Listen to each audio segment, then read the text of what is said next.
శుభం, జయస్తు. దయచేసి కూర్చో. సో 4 స్థితులు సమ్మిళితమై ఉన్న 4వ స్థితి. 4వ స్థితిలో ఓంకారము ఉన్నది, దైవము ఉన్నారు, ఆత్మ చైతన్యం ఉన్నారు, వైశ్వనరుడు ఉన్నాడు, తైజసుడు ఉన్నాడు, సుషుప్త ప్రజ్ఞాన ఘనం ఉన్నారు, ప్లస్ అతీతమైన స్థితి ఉన్నది.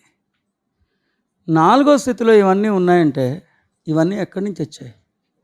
ఓంకారంలో ఉన్నాయి కాబట్టి ఇవన్నీ వచ్చాయి. ఓంకారం అనే స్థితిలో ఇవన్నీ అంతర్గర్భితంగా ఉండి ఉండకపోతే వ్యక్తపరచడానికి అవకాశం ఉండేదే కాదు. సో ఓంకారం అన్న స్థితిలో దైవం అన్న స్థితి, ఆత్మ అన్న స్థితి, తైజసుడు అన్న స్థితి, వైశ్వానరుడు అన్న స్థితి, సుషుప్తావస్థ లేదా ప్రజ్ఞాన ఘనం అన్న స్థితి, శివం అన్న స్థితి అవ్యక్తంగా ఉన్నాయి కదా. అక్కడ అవ్యక్తంగా ఉన్నాయి, ఇక్కడ వ్యక్తమయ్యాయి. అర్థమైందా? సో అన్ని స్థితులు అందరిలో ఉన్నాయనేది, అన్నిటిలో ఉన్నాయని గుర్తుపెట్టుకోండి. శివం తొలినాటి నుండి ఉంది, ఉన్న శివాన్ని అభివ్యక్తీకరించారని గుర్తుపెట్టుకోండి. అలా కాకపోతే మీరు ఒక పర్టికులర్ ఫేజ్లోనే మీరు ఈ శాంక్టిటీ అంతా ఉందని అపార్థం చేసుకునే అవకాశం ఉన్నది. జాగ్రత్త. రైట్. అద్వైతం. ఈ ఉపనిషత్తు యొక్క తొలి శ్లోకంలోని మహర్షి తస్యోపవ్యాఖ్యానం అని ప్రబోధించారు. అనగా సర్వములో సమస్తములో నిక్షిప్తమై ఉన్న ఆ ఆత్మచైతన్యం యొక్క అత్యంత నిగూఢమైన దృక్కోణం యొక్క సమగ్రమైన అవగాహనలను సుసంపన్నం చేసుకుందామని ప్రబోధించారు. అంతేకాదు ఆ ఓంకారమే ఆత్మచైతన్యమని, ఆత్మచైతన్యమే మహాశివుడని కూడా తెలియజెప్పారు. ఈ నిర్దిష్టమైన తరుణంలో మహాశివుడిగా పరిణమించిన ఆ ఓంకారం యొక్క దృక్కోణమే అద్వైతం అని ఉద్బోధిస్తున్నారు. So what exactly is Advaitam? The mystical dimension of the ఈజ్నెస్ which is the nucleus of universe, which is the nucleus of light being. How do you define Advaita? Advaita is the mystical dimension. Mystical dimension of whom? The center or the crux or the nucleus of the entire creation of all the light beings. So అద్వైతం అనేది ఒక నిర్దిష్టమైన దృక్కోణం. ఎవరి దృక్కోణం? సర్వులలో సమస్తములో కేంద్ర బిందువుగా భాసిల్లుతున్న ఓంకారంగా పిలువబడుతున్న ఓంకారం యొక్క నిర్దిష్టమైన దృక్కోణమే అద్వైతం. ఓంకారం యొక్క నిర్దిష్టమైన దృక్కోణమే అద్వైతం. The Advaita can be termed as, can be defined as the dimension of oneness which prevails in everything. The dimension of oneness which prevails in everything. సర్వములో సమస్తములో హృదయస్థానంలో ఉపస్థితమై ఉన్న ఓంకారంగా పిలువబడుతున్న ఆ కేంద్ర బిందువు యొక్క దృక్కోణాన్ని అద్వైతం అంటారు. So Advaitam is a dimension. Yes. Next. సువిశాలమైన ఈ విశ్వాన్ని ఓంకారం యొక్క దృక్కోణం నుండి దర్శిస్తే విశ్వంలోని ప్రతి అంశం పట్ల ఓ అనన్య భావుకతే స్ఫురిస్తుంది. ఏకత్వమనే మధురానుభూతే కలుగుతుంది.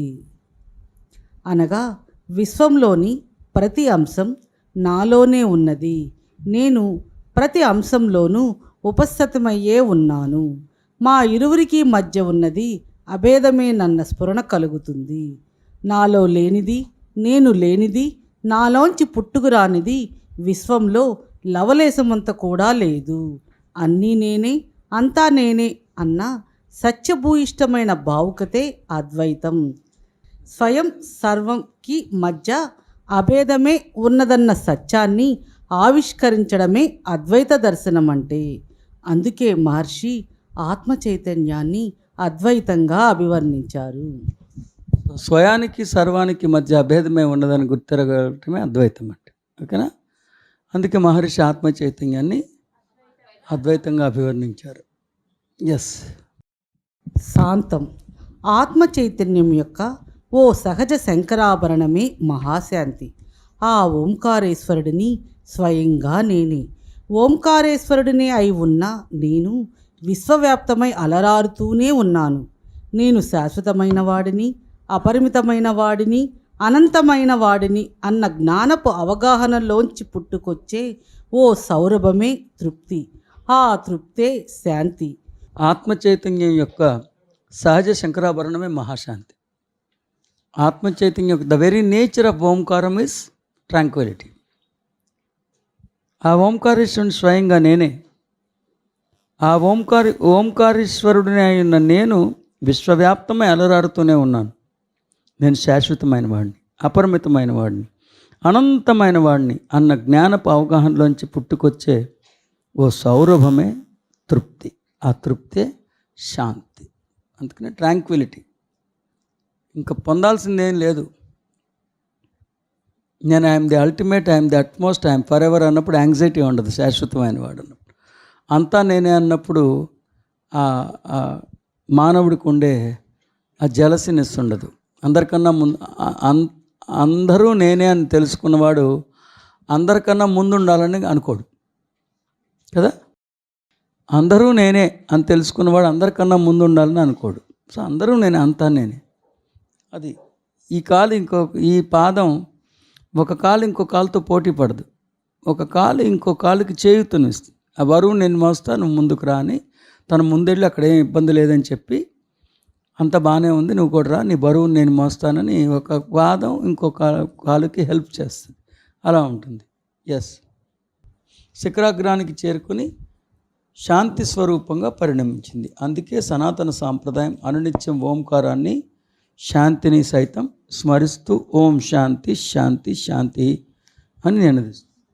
ఈ ఉపనిషత్తు యొక్క ఆవరణలోకి ప్రవేశించిన వెంటనే మనల్ని పలకరించిన తొలి శ్లోకంలోనే మహర్షి ఓంకారమే సర్వముగా సమస్తముగా పరిణమించిందని ప్రబోధించారు. సో ఈ ఉపనిషత్తు యొక్క ఆవరణలోకి ప్రవేశించగానే హాయ్ అని మన పలకరించిందండి ఒక శ్లోకం. ఆ శ్లోకంలోనే చెప్పేశారు. ఈ ఉపనిషత్తు యొక్క ఆవరణలోకి ప్రవేశించిన వెంటనే మనల్ని పలకరించిన తొలి శ్లోకంలోనే మహర్షి ఓంకారమే సర్వముగా, ఓంకారమే సమస్తముగా పరిణమించిందని ప్రబోధించారు. In the first phase itself, when we have entered into the realm of this beautiful scripture, the very first sloka has begun to wish us, has begun to invite us, has begun to welcome us. In that juncture itself, the Maharishi has revealed the profound truth that Omkaram itself has transfigured into universe.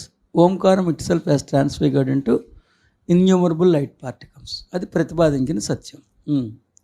తదుపరి శ్లోకాలలో ఆ ఓంకారం సర్వముగా పరిణమించడం వెనుక దాగి ఉన్న శాస్త్రీయతను, ఆ నేపథ్యంలో వరుస క్రమంలో సంభవించిన సంభవాలను విపులంగా వివరించారు.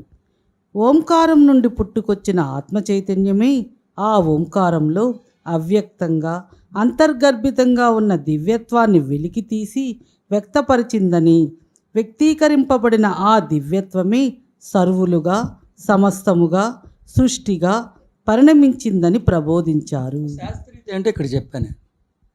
శాస్త్రీయత అని చెప్పాక శాస్త్రీయత వివరంగా ఇక్కడ చెప్పాను. ఈ ఉపనిషత్తు యొక్క ఆవరణలోకి ప్రవేశించిన వెంటనే మనల్ని పరకరించిన తొలి శ్లోకంలోనే మహర్షి ఓంకారమే సర్వముగా సమస్తముగా పరిణమించిందని ప్రబోధించారు.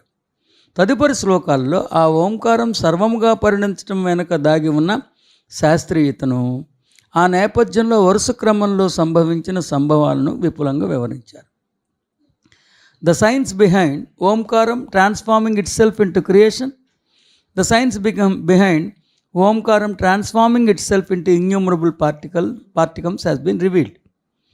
In a chronological way, every particular phenomenon incident which has happened has been taught us in a chronological way. తర్వాత అదేంటో చెప్పారు.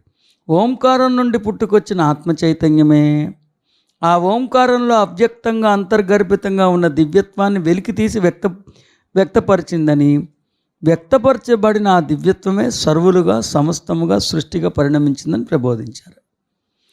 సో ఓంకారం నుంచి ఫస్ట్ ఏమొచ్చింది? ఆత్మ చైతన్యం వచ్చింది. ఆత్మ చైతన్యం ఏం చేసిందంట? ఓంకారంలో ఇంకా అవ్యక్తంగా ఉన్న వాటిని అన్నింటినీ వెలికి తీసిందంట.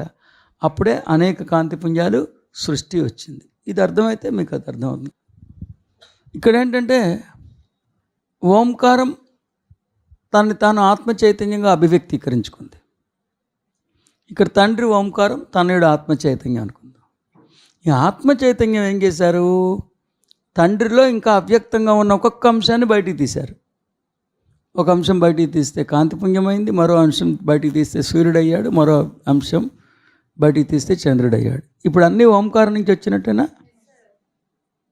సో అది దాని అనుకున్న science. The first and foremost expression of Omkaram is spirit or the consciousness. Now there are two beings. One is the father, the Omkara, source. The other is hereditary, the spirit. The spirit, when it has emerged, what it has done is, it has contemplated into Omkaram and it has begun to explore the unexplored phenomenon that is, those are prevailing in the Omkara. When the expressed spirit has begun to explore and express the unexplored phenomenon which are existing in the Omkaram, then the explored Omkaram has transformed into several spirits, the entire creation. That is why we can realize that all the spirits and entire creation is being explored from Omkaram. So all the spirits, all the creation itself is Omkaram. So ఇందాక మీరు ఏదో question అడుగుతున్నారు sir. ఆయన question అడిగే లోపల గుర్తుపెట్టుకోండి, అద్వైతం అనగానే ఇంకా మీకు కంఠస్థగా వచ్చేయాలి. సర్వులలో సమస్తంలో హృదయస్థానంలో కొలువయ్యి ఉన్న కేంద్ర బిందువే అయ్యున్న ఓంకారం యొక్క మహోన్నతమైన దృక్కోణమే అద్వైతం. ఒకసారి అనుకుందామా? సర్వులలో సమస్తంలో హృదయస్థానంలో నిక్షిప్తమై ఉన్న ఓంకారంగా పిలువబడుతున్న ఆ కేంద్ర బిందువు యొక్క దృక్కోణమే అద్వైతము. The grandest Advaita is a beautiful dimension. This dimension pertains to the nucleus part, center part of the entire universe, of all the light particles, the so-called Omkaram. Astu. Jayostu. Right, thank you. So please clap for us. నమస్తే sir. Sir ముందుగా మీకు ధన్యవాదాలు sir. జయోస్తు. మాండవికోపనిషత్తు యాక్చువల్గా song రూపంలో release చేశారు కదా. అవునమ్మా. అది రోజు ఇంట్లో ప్లే అవుతూ ఉంటుంది సార్. Very good. ఎట్లా ఉందంటే విడిగా ఉన్నప్పుడు కూడా మైండ్లో పదాలు వస్తూనే ఉంటాయి. ఎస్. ఇందులో క్వశ్చన్ ఏంటంటే స్వప్నావస్థ నేను వాళ్ళ వీడియో కూడా చూశాను, 2 hours వీడియో కూడా చూశాను. చిన్నపిల్లలు ఎక్కువసేపు నిద్రపోతారు, అట్లనే ముసలి వాళ్ళు కూడా ఎక్కువసేపు నిద్రపోతారు. నిద్రపోమ్మనే సారాంశమే నాకు అర్థమైంది. ఇక్కడ మీరు చెప్పేదానిలో స్వప్నావస్థ ఆత్మ చైతన్యం చేసే స్వప్నావస్థ ప్రయాణంలో ఎక్స్ప్లోర్ చేసే విధానంతో నాకు ఆ డౌట్ క్లారిఫై అయింది సార్.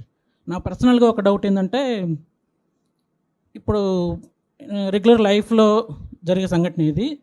నేను ఒక పని చేస్తున్నప్పుడు సడన్గా ఏదో జరగబోతుంది, ఈ ఇన్సిడెంటు నాకు ముందు ఎక్కడో జరిగింది అన్న భావన వచ్చినప్పుడు నాకు చాలా హార్ట్ బీట్ చాలా స్పీడ్గా కొట్టుకుంటూ ఉంటుంది. ఇప్పుడు ఏదైనా రాంగ్ జరగబోతుందా, నేనేం చేయాలి అనే ప్రశ్న వస్తుంది. కానీ ఈ ఇన్సిడెంట్ నాకు కళ్ళలో వచ్చిందా లేకపోతే వేరే ఎప్పుడైనా జరిగిందా, కానీ అది పెద్ద ఇన్సిడెంట్ కాకపోవచ్చు.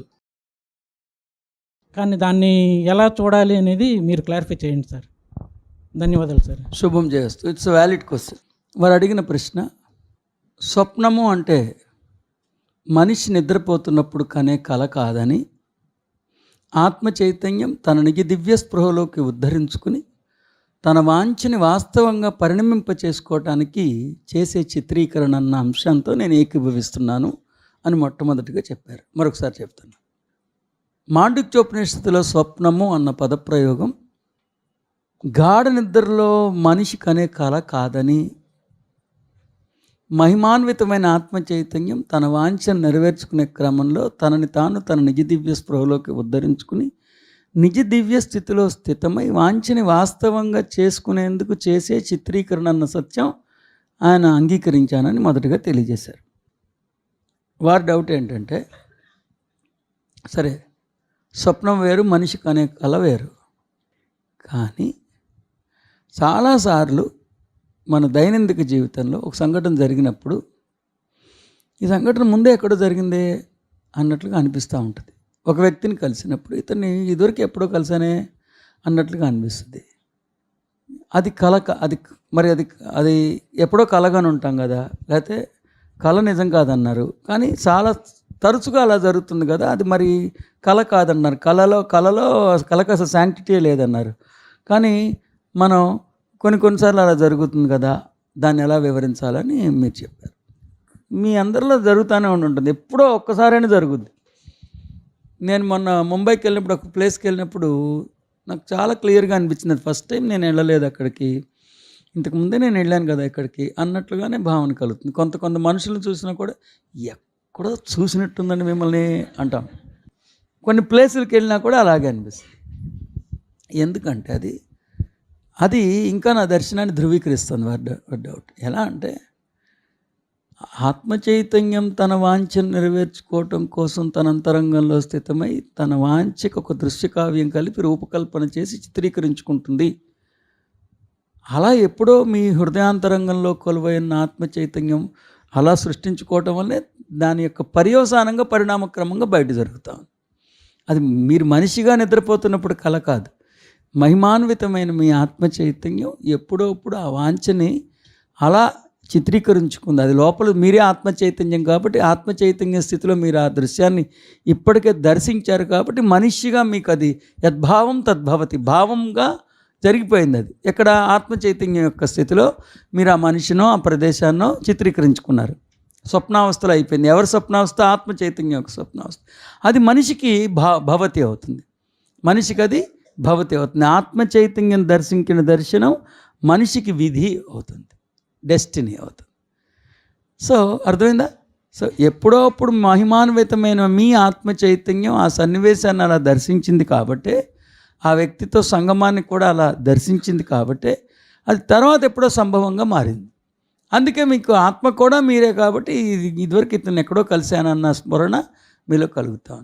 అంతే తప్ప మనిషిగా మీరు కన్న కళకి ఆ ప్రయోజనం ఉండదు. మనిషి ఎప్పుడు కలవని వాళ్ళని కలపదు. మీరు చూసుకోండి, అంతకుముందు చూడని వాళ్ళని కళ్ళలో ఎక్కువ చూడడం చాలా అరుదుగా జరుగుద్ది. ఎక్కువ మనకున్న పరిచయాలని నెమరు వేస్తూ ఉంటుంది. ఆల్రెడీ మనం కలిసిన పర్సన్స్నే నెమరు వేస్తూ ఉంటుంది. సో మనిషి నిద్రపోయే కళలో తన స్పృహని కోల్పోయిన తర్వాత కళ వస్తుంది. కళ మీద నియంత్రణ ఉండదు. తర్వాత వాంఛ నెరవేర్చుకోవడానికి ఎవడు కలగండు. ఎందుకంటే కళ మీద నీకు అదుపు ఉండదు. వాంఛ నెరవేర్చుకోవడానికి కళ అన్నప్పుడు ఖచ్చితంగా మన దర్శనం యథార్థంగా పరిణమించింది. మీ సందేహం కూడా తీరుంటుంది. ఆత్మస్థితిలో స్థితమై మనం ఎప్పుడో రూపకల్పన చేసిన ఛాయలు మీ మస్తిష్కంలో లేకపోయినా ఆత్మలో ఉండటం వల్ల ఆ పరిమళాలు మీకు స్ఫురిస్తున్నాయి. అది నేను చెప్పేది. శుభం చేయవస్తుంది.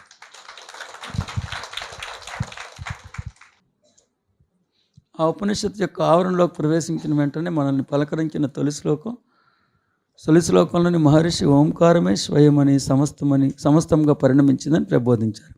తదుపరి శ్లోకాల్లో ఆ ఓంకారం సర్వముగా పరిణమించడం వెనుక దాగి ఉన్న శాస్త్రీయతను, ఆ నేపథ్యంలో వరుస క్రమంలో సంభవించిన సంభవాలను విపులంగా వివరించారు. ఓంకారం నుండి పుట్టుకొచ్చిన ఆత్మ చైతన్యమే ఆ ఓంకారంలో అవ్యక్తంగా అంతర్గర్భితంగా ఉన్న దివ్యత్వాన్ని వెలికి తీసి వ్యక్తపరిచిందని, వ్యక్తపరచబడిన ఆ దివ్యత్వమే సర్వులుగా సమస్తముగా సృష్టిగా పరిణమించిందని సైతం ప్రబోధించారు. మహర్షి ఉపదేశించిన ఈ ఓంకారం యొక్క మహాప్రస్థానాన్ని ఓ వరుస క్రమంలో ఈ రీతిగా అభివర్ణించవచ్చు. ఏ రీతిగా? In a chronological way, if you want to define this order will be like this.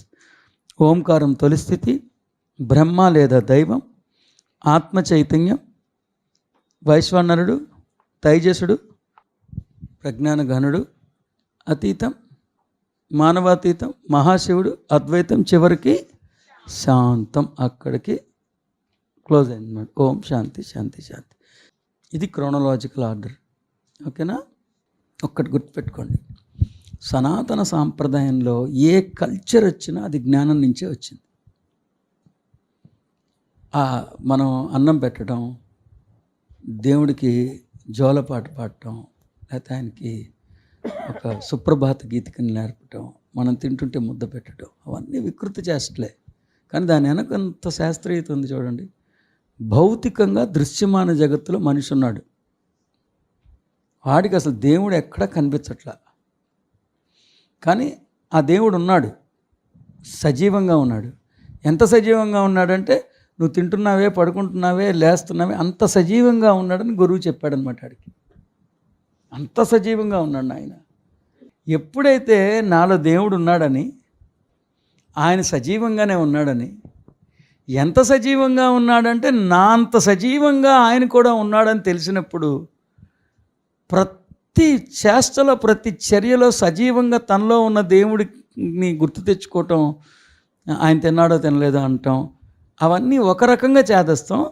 ఇంకో రకంగా చూస్తే ఆయన సజీవంగానే ఉన్నాడన్న దర్శనం యొక్క పరాకాష్ట అది. ఆయన సజీవంగానే ఉన్నాడన్న దర్శనం యొక్క పరాకాష్ట అన్నది అన్నాడో లేదో. కానీ ఒరిజినల్గా జ్ఞాని అలా చూస్తే ఎంత గొప్ప చూడండి. అజ్ఞాని శివుడు వేరు నేను వేరు అని చూసినోడు అది అన్యాయం. ఇప్పుడు నేను ఇలా వ్యవహరిస్తే నా తండ్రి నా గురించి ఏమనుకుంటాడని నేను ఎప్పుడు అనుకుంటా. నాకు అదొక్కటే కొలమానం. నన్ను 10 మంది మెచ్చుకున్నారా, ఇది చేస్తే లాభం వచ్చిందా, ఇది చేస్తే నష్టం వచ్చిందా అన్నది అసలు నేను ఎప్పుడు పట్టించుకోను. ఈ వ్యవహార శైలిని నా హృదయాంతరంగంలో కొలువైన మహాశివుడు దర్శిస్తుంటే దాన్ని నా శ్లాఘనీయమైన వ్యవహారం అనుకుంటాడా, ఈ శనిగొట్టోడిని ఎప్పుడు వదిలించుకోవాలనుకుంటాడా అనేది అనుకుంటా నేను. మరి అది ఆయన సజీవంగా ఉండి నన్ను గమనిస్తున్నాడు. నా వ్యవహార శైలికి ఒక జయపత్రికని, ఒక ధృవీకరణ పత్రికని ఇవ్వాలనుకుని ఆయన అనుకుంటున్నాడని నేను అనుకోను. కానీ జ్ఞాని యొక్క దృక్కోణంలో సర్వస్వాన్ని రమణీయంగా దర్శించగలిగే ఒక విస్తాంతమే దార్శనికత జ్ఞానికి వచ్చేస్తుంది. అద్వైతి కానీ అతను అయితే అది చాలా మహోన్నతమైన భావన, తన లోపల ఉన్న మహాశివుడి గురించి అలా ఆలోచించడం. ఎస్, వారియరు, ఒక యోధుడు ట్రైనింగ్ అప్పుడు ఎంత కష్టాలు పడతాడో యుద్ధం అప్పుడు అంత సుఖపడతాడు. అలాగే మీకు టీచర్గా ఈ స్పిరిచువాలిటీని టీచ్ చేయాలంటే కావాల్సిన ఒక అర్హత.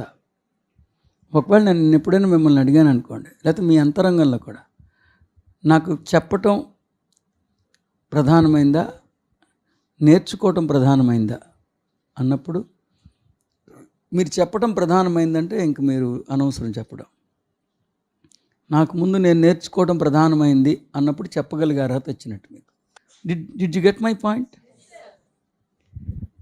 ఎప్పుడైనా ఒక జ్ఞానికి తాను ఆ జ్ఞానం నేర్చుకుని తన హృదయాంతరంగంలో ఉన్న పరమమాహేశ్వరమూర్తి అయిన మహాశివుడు ఆ తండ్రి ఆకలి తీర్చాలన్న కోరిక ఉండాలి. తన హృదయంలో ఉన్న మహాశివుడు ఆకలితో దప్పికలతో పరితపిస్తూ ఉండకూడదు. నాలో ఉన్న శివుడు ఆశించినట్లుగా నేను వ్యవహరించాలి. సో ఎంత జ్ఞానం నేను నేర్చుకుంటే అంతగా నాలో ఉన్న మహాశివుడి యొక్క ఆకలి తీరుతుంది. కాబట్టి నాకెప్పుడు సుజ్ఞానాన్ని సుసంపన్నం చేసుకోవటమే ప్రథమ ప్రాధాన్యత. అది సమాధానమైనోడు చెప్పడానికి అర్హత పొందినాడు. అందుకు నేర్చుకున్నాం అనేది ప్రథమ ప్రాధాన్యత అని అర్థమైన వాడే నేర్పగలగటంలో అర్హత పొందినట్టు. ఎప్పుడు నేర్చుకోవటమా నేర్పటమా అన్నప్పుడు నేర్చుకోవటమే అన్నదానికి ప్రథమ ప్రాధాన్యత ఇస్తే వాడే నేర్పగలగటానికి అర్హత పొందినాడు అని నా ఉద్దేశం. రైట్. కావున మనమందరం మన సహజ నిజతత్వాన్ని శివోహమని, ఓం నమశివాయ అని, ఓం శాంతి శాంతి శాంతి అని స్మరిద్దాం. ఈ ఉపనిషత్తులో ఇప్పటిదాకా మహర్షి ఉపదేశించిన ఉపదేశామృతం యొక్క తీర్థతుల్యమైన సారాంశాన్ని ఈ రీతిగా అర్థం చేసుకోవచ్చు. ఓంకారమే దైవమై ఆత్మ చైతన్యంగా పరిణమించి వైశ్వానరుడిగా తనని తన జాగృతావస్థలోకి ఉద్ధరించుకొని తన దివ్యత్వాన్నంతా వెలికి తీసి తైజసుడై సృష్టించనారంభించింది. మొత్తం మీరు చదివేసిన తర్వాత ఈ ఒక్క పార్ట్ చదువుకుంటే మొత్తం మీకు రికలెక్ట్ అయిపోతుంది. అది క్రక్స్ ఆఫ్ ది టీచింగ్ ఇక్కడ పెట్టాను. రైట్. ప్రాజ్ఞుడై తన సహజత్వమే అయిన ఆనందాన్ని అనుభూతి చెందింది. ప్రాజ్ఞుడై తన సహజత్వమే అయిన ఆనందాన్ని మొత్తం వచ్చేసింది అంతే, ఒక పేరాలో వచ్చేసింది అంతే. మానవాతీతమైన ప్రజ్ఞాతీతమైన మహాశివుడిగా వికసించి సర్వులలో సమస్తములో అంతర్యామిగా బాసిల్లుతున్నది. ఆ మహాశివుడి యొక్క మహిమాన్వితమైన దృక్కోణమే అద్వైతం. తనని తాను ఆవిష్కరించుకొని అంతర్గర్భితంగా తనలో ఉపస్థితమై ఉన్న దివ్యత్వాన్ని అభివ్యక్తీకరించడం ద్వారా ఈ సృష్టిని సృష్టించి సృష్టిని అనుభవించి ప్రజ్ఞాపరిధులను విస్తరించుకుంటూ తన శాశ్వతత్వాన్ని అపరిమిత తత్వాన్ని విశ్వరూపాన్ని దర్శించి పొందిన తృప్తే శాంతి. శాంతి దాకా ఎండ్ అయిపోయింది మొత్తం. సో తాను సృష్టించిన సృష్టిని చూసి తాను పొందిన తృప్తే శాంతి. సో మొత్తం అంతా ఆ పారాగ్రాఫ్లోనే ఉంది. జాగ్రత్త, ఆ ఒక్క పారాగ్రాఫ్ రివిజన్ చేసుకోవాలనుకున్నప్పుడు ఎప్పుడైనా మీరు ఆ ఒక్క పారాగ్రాఫ్ చేసుకుంటే చాలు. శుభం జయవస్తు. Thank you. ఓంకారం నుండి పుట్టుకొచ్చిన ఆత్మ చైతన్యం ఓంకారంలో అవ్యక్తంగా ఉన్న దివ్యత్వాన్ని వెలికితీసి సర్వస్వాన్ని సృష్టించింది. ఇది ఇందాక నేను చెప్పింది. ఓంకారం నుండి పుట్టుకొచ్చిన ఆత్మ చైతన్యం ఓంకారంలో అవ్యక్తంగా ఉన్న దివ్యత్వాన్ని వెలికి తీసి సర్వస్వాన్ని సృష్టించింది. అదే అందుకని సర్వం ఓంకారంలోంచే వచ్చింది. కావున ఓంకారం లేనిది ఓంకారం కానిది సృష్టిలో లేశమాత్రం కూడా లేదు. ఈ సత్యాన్ని మహర్షి తొలి శ్లోకంలో ఓమిచ్చే తదక్షరమిదం సర్వం అని ప్రబోధించి తదుపరి శ్లోకాలలో ఆ సత్యం వెనుక దాగి ఉన్న శాస్త్రీయతను ఓ వరుస క్రమంలో ఉద్బోధించారు. దానికి నేను చెప్తుంది అదే. సో ఇక్కడ దాకా అయిపోయింది. ఇంక ఇప్పుడు శాంతం శివం అద్వైతం చతుర్థం మన్యంతే స ఆత్మా స విజ్ఞేయ. చతుర్థం మన్యంతే స ఆత్మ సవిజ్ఞేయ. 4 పాదాలతో బాసిల్లుతున్న ఆత్మ చైతన్యాన్ని ఈ రీతిగా అర్థం చేసుకోవాల్సి ఉంటుందని మహర్షి తెలియజెప్తున్నారు. 2వ శ్లోకంలో సోయమాత్ చతుష్పాత్ అన్న ప్రవచనంతో ఆత్మజ్ఞానాన్ని ఉపదేశించనారంభించిన మహర్షి ఈ 7వ శ్లోకంలో చతుర్థం మన్యంతే స ఆత్మ సవిజ్ఞేయ అన్న ప్రబోధనతో పరిసమాప్తిని గావించారు. సోయమాత్మ చతుష్పాత్ అని చెప్పి ఆత్మలో నాలుగు వ్యవస్థలు వ్యవస్థీకృతుంటాయని చెప్పి ఇక్కడతో ఎండ్ చేస్తారు. ఎక్కడతో చతుర్థం మన్యంతే స ఆత్మ. అక్కడ చతుష్పాత్, ఇక్కడేమో చతుర్థం. అక్కడ చతుష్పాత్తో మొదలుపెట్టాడు. చతుర్థం మన్యంతే స ఆత్మ స విజ్ఞేయ. అలా ఆత్మని తెలుసుకోవాలని ఎండ్ చేశాడు. 4 పాదాలతో ఉపస్థితమై ఉన్న ఆత్మ చైతన్యం గురించి జ్ఞానాన్ని ఉపదేశించనారంభించిన మహర్షి ఈ నిర్దిష్టమైన శ్లోకంలో 4 పాదాలతో బాసిల్లుతున్న ఆత్మ చైతన్యాన్ని ఈ రీతిగా అర్థం చేసుకోవాలని తెలియచెప్తూ పరిసమాప్తిని పలికారు. 4 పాదాలతో బాసిల్లుతున్న ఆత్మ చైతన్యాన్ని ఈ రీతిగా అర్థం చేసుకోవాలి. స ఆత్మ స విజ్ఞేయ. ఆత్మ చైతన్యాన్ని చతుర్థం మన్యంతే స ఆత్మ స విజ్ఞేయ.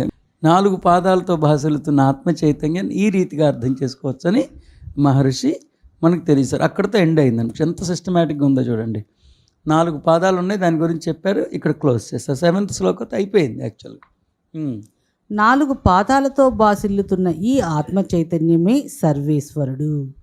సర్వులలో ఉపస్థితమై ఉన్న ఈశ్వరుడు ఈ ఆత్మ చైతన్యమే, ఈ మహాశివుడే, ఈ అద్వైతమూర్తియే, ఈ ఓంకారేశ్వరుడే, ఈ దైవమే, ఈ ఆత్మ చైతన్యం. 6వ శ్లోకం నుంచి చెప్పడం మొదలుపెట్టాం. ఇక్కడి నుంచి కింద 6వ శ్లోకం, 2 శ్లోకాలు కలిపిగా ఇక్కడి నుంచి 6వ శ్లోకం. ఈ ఓంకారేశ్వరుడే, ఈ దైవమే, ఈ ఆత్మ చైతన్యమే సర్వజ్ఞుడు. సర్వస్వం యొక్క సమస్తమైన జ్ఞానాన్ని చైతన్యం రూపంలో తనలోనే నిశ్శబ్దం చేసుకున్న ఓ జ్ఞాన భాండాగారమే ఈ ఆత్మ చైతన్యం, ఈ మహాశివుడు. ఈ మహాశివుడే సర్వజ్ఞుడు. ఈ ప్రణవమే, ఈ పరమాత్మయే, ఈ ఆత్మ చైతన్యమే సర్వులలో హృదయస్థానీయుడై అంతర్యామిగా బాసిల్లుతున్నారు. చిన్న అణువు మొదలుకొని ఓ పెద్ద నక్షత్ర మండలం దాకా సర్వము భౌతికమైన అస్తిత్వంలో కొనసాగడానికి మూలకారకుడు ఈ ఆత్మ చైతన్యమే. విశ్వంలో అత్యంత సారభూతమైన దైవం ఈతడే. ఓ నిర్దిష్టమైన అంశం నుండి ఇతడు తనని తాను ఉపసంహరించుకుంటే ఆ నిర్దిష్టమైన అంశం తన ఉనికిని కోల్పోతుంది. ఆచంద్ర తారార్కానికి హృదయమితడే, ప్రాణమితడే, సారమితడే, సర్వభూతాలకి ప్రాణప్రదాత ఇతడే.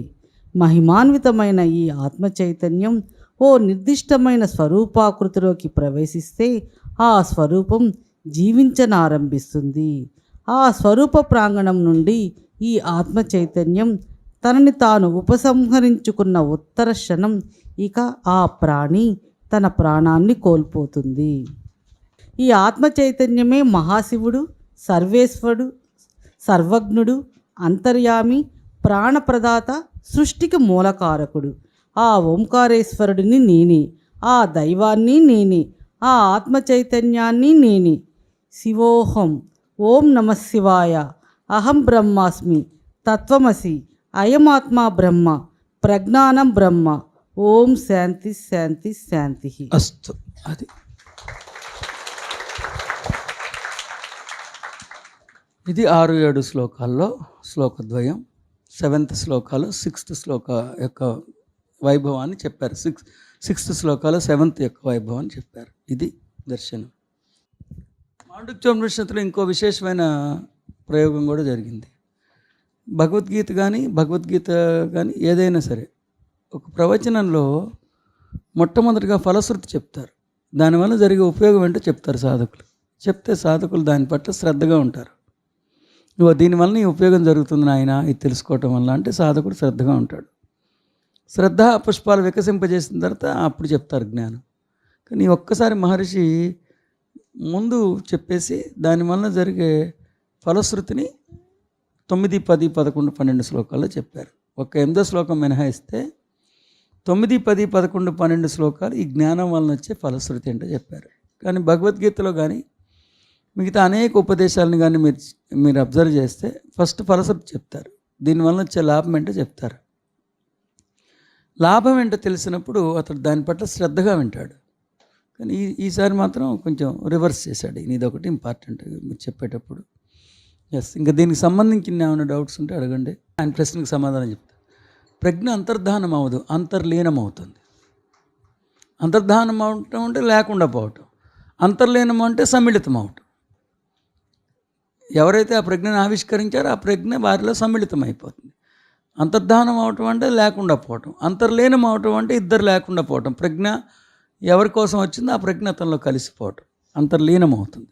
That's it. Close your eyes. నేను ప్రవచించే ప్రవచనం మీద మీ ధారణ కేంద్రీకరించి ఉంచండి. స్వయం నేను, నా నిజరూప దర్శనం, నా జ్ఞాన దిగంబర స్వరూపమే ఓంకారం. నా మాతృక, నా మూలం, నా మూల పురుషుడు ఓంకారం. ఓంకారమే ఈ స్వయమే ఓంకారముగా పరిణమించింది. కావున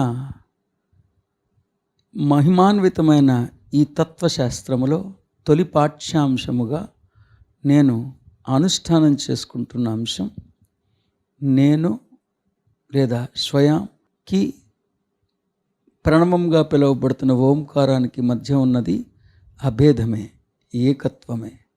కావున ఆ ఓంకారీశ్వరుడిని స్వయంగా నేనే ఈ స్వయమే ఆ ఓంకారీశ్వరుడు. కావున నేను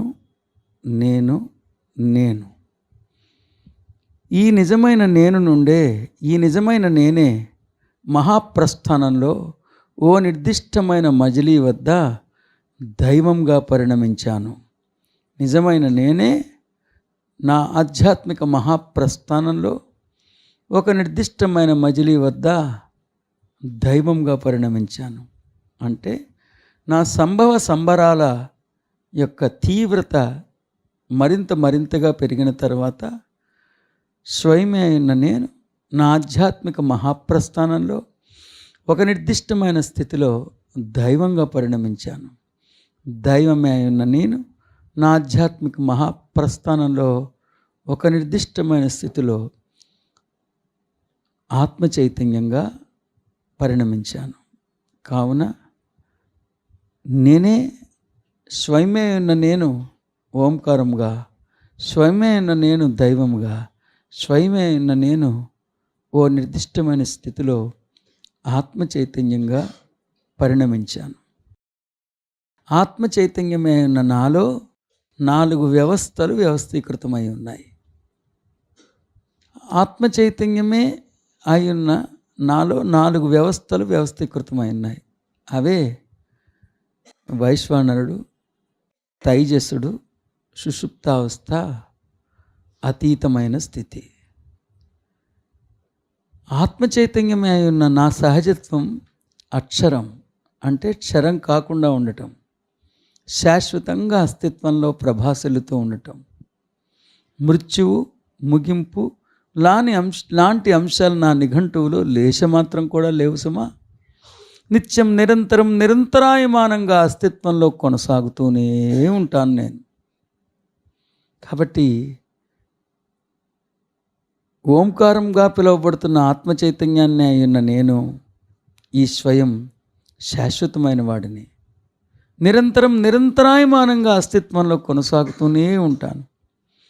సర్వులలో హృదయస్థానంలో కొలువై ఉన్న నా అస్తిత్వం నిరంతరం కొనసాగుతూనే ఉన్నది. నిజానికి సర్వస్వానికి మూల పురుషుడు నేనే. సకల కాంతిపుంజాలన్నిటికీ మూల పురుషుడిని నేనే. మాతృగర్భాలయం నేనే నన్ను నేను విస్తారంగా విస్తరించుకుంటుంటే ఆ విస్తరణ యొక్క ఫలస్వరూపంగా అసంఖ్యాకమైన కాంతిపుంజాలు ఆవిర్భవించాయి. నేనే నన్ను నేను విస్తరించుకుంటుంటే, నన్ను నేను అభివ్యక్తీకరించుకుంటుంటే తత్ఫలితంగా ఈ మహాసృష్టి ఆవిష్కృతమైనది. అన్ని కాంతిపుంజాలు నేనే. సృష్టి అంతా కూడా స్వయంగా నేనే సుమా. శాశ్వతమైన నేనుకి ఒక దృక్కోణం ఉన్నది. సర్వుల సమస్త హృదయస్థానంలో కొనసాగుతున్న, సర్వుల సమస్త హృదయస్థానంలో ఉపస్థితమై ఉన్న నేనుకి ఒక నిర్దిష్టమైన దృక్కోణం ఉన్నది సుమా. సర్వుల హృదయాలలో, సమస్తము యొక్క హృదయంలో హృదయస్థానీయుడిగా భాసిల్లుతున్న ఓంకారమే అయ్యున్న నాకు, దైవాన్నే అయ్యున్న నాకు, ఆత్మచైతన్యాన్ని అయ్యున్న నాకు ఒక నిర్దిష్టమైన దృక్కోణం ఉపస్థితమై ఉన్నది. సరిగ్గా నా నిగితత్వం యొక్క నిజమైన దృక్కోణమే అద్వైతం. ఆ నిజమైన దృక్కోణం నుంచి దేన్ని దర్శించినా అక్కడ ఈ స్వయమే దర్శనమిస్తున్నది. విస్తారమైన విస్తృతమైన విశ్వంలో ఎన్ని పాలపుంతలున్నా, ఒక్కొక్క పాలపుంతలో ఎన్ని గ్రహాలున్నా, సర్వములో సమస్తములో ఈ స్వయమే దర్శనమిస్తున్నది. ఒక్క స్వయమే అనేకంగా తనని తాను వికసించుకున్నది. అనేకంగా స్వయం తనని తాను విస్తారంగా విస్తరించుకున్నప్పటికీ ఆ స్వయం, ఆ నిజమైన నేను తన అస్తిత్వాన్ని కోల్పోలేదు. సర్వులలో సమస్తంలో తననే దర్శించగలిగే ఆ ఏకత్వాన్ని సుసంపన్నం చేసుకోవటంలో కృతార్థుడైనది. ఆ దర్శనమే అద్వైతము. ఆ అద్వైతం నుంచి, అద్వైతం అనే పుష్పం నుండి పుట్టుకొచ్చిన ఓ సౌరభమే ఆనందం. అలా తైజసుడునై ఆత్మ చైతన్యాన్ని అయిన నేను జాగృతావస్థలోకి నన్ను నేను ఉద్ధరించుకుని వైశ్వానరుడిగా మారి నా హృదయాంతరంగంలో అంతర్గర్భితంగా ఉన్న సంభవాల సంబరాలని వెలికి తీయని ఆరంభించడంలో ప్రజ్ఞని సంప్రాప్తించుకున్నాను. చాలా నాకు సంబంధించిన స్వాభావికమైన శంకరాభరణాలని ఒక్కొక్క దాన్ని సుసంపన్నం చేసుకొని ఆరంభించాను. ఆ స్థితిలోనే నాకు సహజత్వమైన సృజనాత్మకతని నా వినిమయంలోకి తెచ్చుకోగలిగాను. తైజసుడిగా పరిణమించాను. నేను స్వయం స్థితిలో స్థితమై నా కాల్పనిక క్షేత్రంలో కల్పన చేయని ఆరంభించాను. నా వాంఛని వాస్తవంగా పరిణమింపచేసుకోవటానికి నేను ఓ స్వప్నాన్ని అనుభూతి మాధ్యమంగా మలుచుకుని అనుభూతి చెందన ఆరంభించాను. సరిగ్గా అది ఏ సృష్టి, అది ఏ సృజనాత్మకత. తత్ఫలితంగా అద్భుతమైన సృష్టి ఏర్పడింది. ఒక నిర్దిష్టమైన స్థితిలో ఏ వాంఛలు వాంఛించకూడదన్న వాంఛ నాలో స్ఫురించి, వాంఛ లేకపోయినప్పుడు సృష్టి కూడా ఉండదు. కాబట్టి కాస్త సృష్టించడానికి ఆరామాన్నిచ్చి ఒక్కసారి నేను సృష్టించిన సృష్టిని తనివి తీరా దర్శిస్తే ఆ ఏకత్వమే నేను దర్శించాను, చైతన్యముఖుణ్ణయ్యాను, ఆనందనందుడినయ్యాను, ఆనందాన్ని అనుభవించని ఆరంభించాను. ఇక మరో నిర్దిష్టమైన స్థితిలో ఈ సృష్టించడానికి కావాల్సిన ప్రజ్ఞ, సృష్టించడం వలన వచ్చే ప్రజ్ఞ, ఈ ప్రజ్ఞలన్నీ అక్కడ అంతర్లీనంగా నాలో సమసిపోయాయి. అక్కడ అతీతమైన స్థితిని నేను అనుభవించనారంభించాను. అక్కడ నన్ను నేను తెలుసుకోవటంలోంచి ఆవిష్కరించుకున్న ప్రజ్ఞకి సైతం అతీతంగా కేవలం నా నిజస్థితిలో, నా సహజ స్థితిలో నిశ్చలంగా, నిశ్చింతగా భాసిల్లను ఆరంభించాను. అన్ని లోకాలకి కారణభూతమై ఉన్న, అన్ని లోకాలకి అతీతమై ఉన్న ఆ స్థితిని అనుభూతి చెందనారంభించాను. అది ఏ శివం, అది ఏ శాంతం, అది ఏ సర్వోత్కృష్టం, అది ఏ సర్వజ్ఞుడు. అనగా 4వ స్థితిలో 4 స్థితులు సమ్మిళితమై ఉన్నాయి. ఆ ఓంకారంగా ప్రారంభమైన నేను శివంగా పరిణమించాను. ఆ ఓంకారం నుండి శివం దాకా ప్రయాణం చేసి అద్భుతమైన మహోన్నతమైన ఈ సృష్టిని సృష్టించాను. నేను సృష్టించిన సృష్టిని దర్శించినప్పుడు నాలో కలిగిన ఆ తృప్తి పవనాలే, ఆ తృప్తి సౌరభాలే, ఆ ఆత్మ చైతన్యం యొక్క తేన్పే శాంతి. అందుకే నాలో లేనిది, నేను లేనిది, నాలోంచి పుట్టుకురానిది విశ్వంలో లవలేశమంత కూడా లేదు. అన్నీ నేనే, అంతా నేనే. శివోహం శివోహం శివోహం. ఓం నమః శివాయ, ఓం నమః శివాయ. ప్రణవ సహిత పంచాక్షరి మంత్రం ఓం నమః శివాయ, ఓం నమః శివాయ. ఓం శాంతి శాంతి శాంతి. జై శ్రీరామ్, జై శ్రీకృష్ణ, జై శ్రీ మహావిష్ణువు, జై సనాతన సాంప్రదాయం, జై వ్యాసాశ్రమాలు, జై వేద విద్యాలయాలు. ఇది వివేకానందుడి విద్యాశకం యొక్క విశ్వరూపం. శుభం జయవస్తు అస్తు. ఇప్పటిదాకా 7 శ్లోకాల యొక్క సారాంశాన్ని, సారభూతాన్ని తెలుసుకున్నాం. చక్కగా దీన్ని మ్యాక్సిమం యూటిలైజ్ చేసుకోండి. No enlightened being would love to live his life under the pressure of duress. An enlightened being is never introvert, is extrovert, not introvert. Jai Shri Ram, Jai Shri Krishna, Jai Shri Mahavishnu, Jai Prajnatrayam. Shubham, Jayastu, Shubham.